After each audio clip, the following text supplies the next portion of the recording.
All right, let's talk about the North Atlantic Treaty. So, what if 32 countries all promise to have each other's back?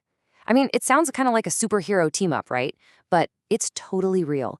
Let's dive into the massive alliance that's built on that exact promise. Okay, so to really get why this promise even exists, we have to go back in time, way back to right after World War II ended. So the war ends in 1945, and honestly, Europe is a mess. It's completely devastated. On top of that, you've got the Soviet Union getting more and more powerful, and a lot of Western countries were feeling, well, pretty insecure. They were really worried about another big conflict. So they came to a simple conclusion. They'd be safer if they worked together. And that's exactly what they did. In 1949, a bunch of these nations got together and signed the North Atlantic Treaty, basically creating a formal team. And their goal? It was super simple. Stand together to protect their freedom and, keep the peace in the Atlantic region. So at the very beginning, there were just 12 original members. You had big players like the United States, Canada, Great Britain, and France, plus 8 other nations in Western Europe. What tied them all together was a shared belief in things like democracy, personal freedom, and the rule of law, which is really just the idea that everyone, no matter who you are, is treated equally by the law. All right, now let's get to the most important part of this whole thing. At the very core of this treaty is one super powerful, game-changing idea. It's found in a section called Article 5, and this big idea is called collective defense. The best way to think about it is like the ultimate one for all for one rule. If an attacker from the outside goes after just one of the member countries, it's considered an attack on all of them, and everyone jumps in to help.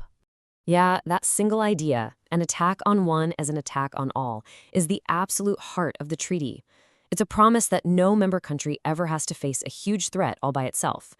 And get this powerful promise has only been officially used once in history, and that was when all the members stood with the United States after the 9/11 terrorist attacks. It sends a really strong message, right? The goal is to discourage anyone from even thinking about starting a conflict. So how do members actually help? Well, that's the interesting part. Each country gets to decide for itself what its contribution will be. Sure, it could mean sending armed forces, but it could also be other kinds of support. This flexibility is key because it means every single country can pitch in and do its part.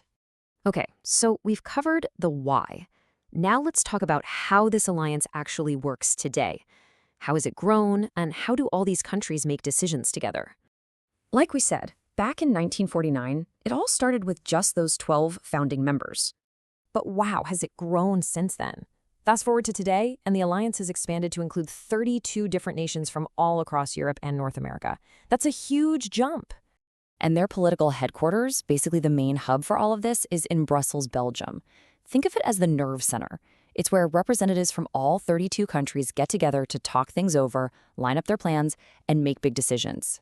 So, how do they actually make those decisions with so many different countries in one room? This is what's so fascinating. It all comes down to one word: consensus. That means a decision only happens if every single country agrees. One no can stop the whole thing. It means everyone, from the biggest nation to the smallest, has an equal say.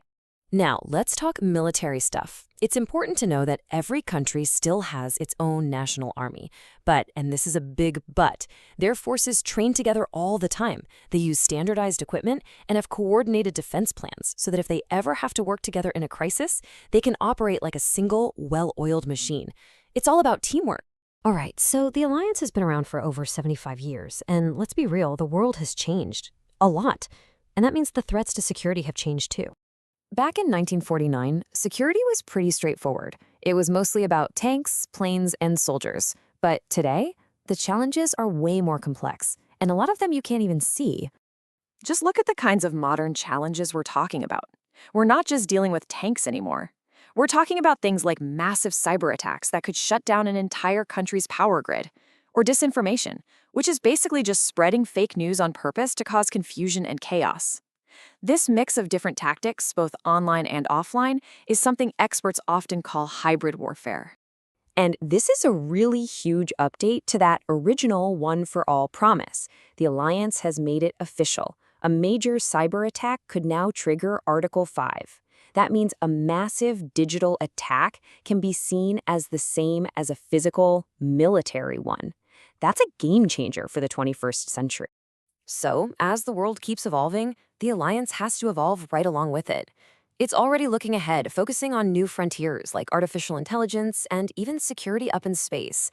And all this leaves us with one big question to think about. How will this 75-year-old promise, this promise to protect, keep adapting to whatever challenges tomorrow throws at us?